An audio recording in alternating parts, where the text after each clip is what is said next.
Hello students, welcome to the world of trigonometry where there are only triangles and the triangle is the king over here.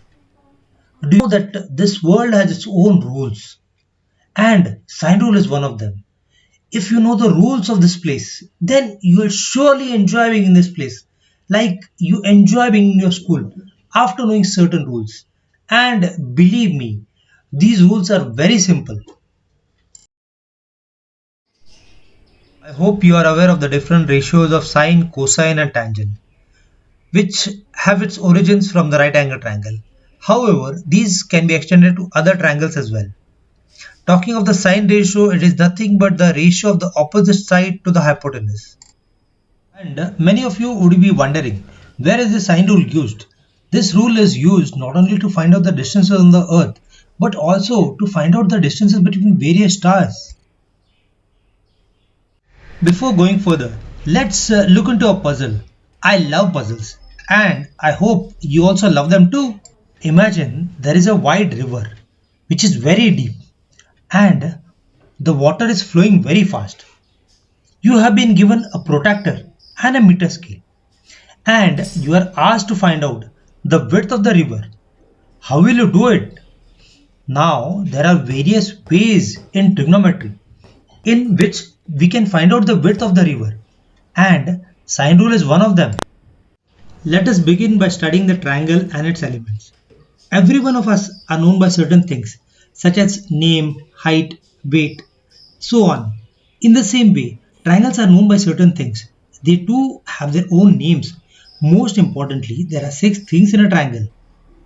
There are three angles and three sides. These are the six elements of a triangle. Sine rule helps us in finding the three elements if we know the remaining three. Now let us go through the basic notation. You know that angles are known by their vertices like angles A, B and C. Whereas there is a special way of denoting the sides. The side length which is opposite to angle A is represented by small a.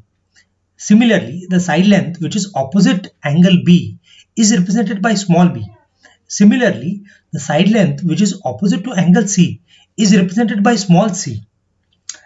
Thus, we have three angles capital A, B, C and three side lengths small a, b, c. Again, if we know any of these three elements, it is very easy to find out the remaining three. Now, we shall begin by studying the sine rule. What is the statement?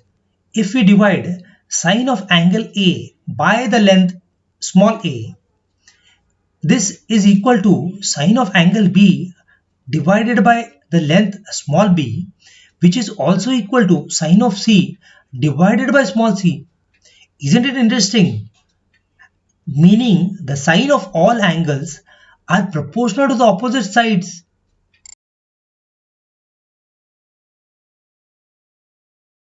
Now let us see how we have got till here. In any triangle ABC, let us drop a perpendicular from the point A onto the side BC.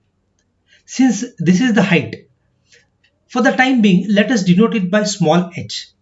Now, in triangle ABD, sine B can be written as opposite upon hypotenuse, that is, sine B equals h upon small c.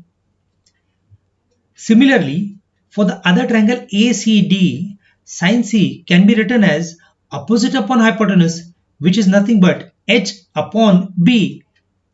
If we compare both of this and equate h in both of them, then we get c sine b equals b sine c. And if we rearrange the terms in the equation, then we get sine b divided by small b equals sine c divided by small c. Similarly, if we drop a perpendicular from point B onto the length AC and go in the same way, then we can get sine A divided by small a will be equal to sine B divided by small b, again which will be equal to sine of angle C divided by side length C. I hope that many of you while proving the sine rule, must be gathering tools in order to find out the width of the river as per the puzzle. Let me explain this to you. You need to just catch up any point, either be it a stone or a tree or anything on the opposite bank of the river. Mark it as point A. Now, while standing at the point B on this side of the bank, you need to find the angle B using a protractor. Now, move in a straight line from B along the river, and while moving, just measure the distance, how much you are moving. Once you have reached point C, just measure the angle C. Now you are knowing two angles, angle B and angle C, and also the length BC. Using this, you can find out the remaining three elements using the sine rule. And the width of the river is nothing but C sine B or B sine C. Wasn't it that simple? Eureka! You got it! Yes, sine rule is one of the way in which you can find out the width of the river. And there are many such examples and problems from the real world which would be more meaningful by using equations. For you to take things further, just try this one for yourself. Suppose you have to find out the height of a mountain.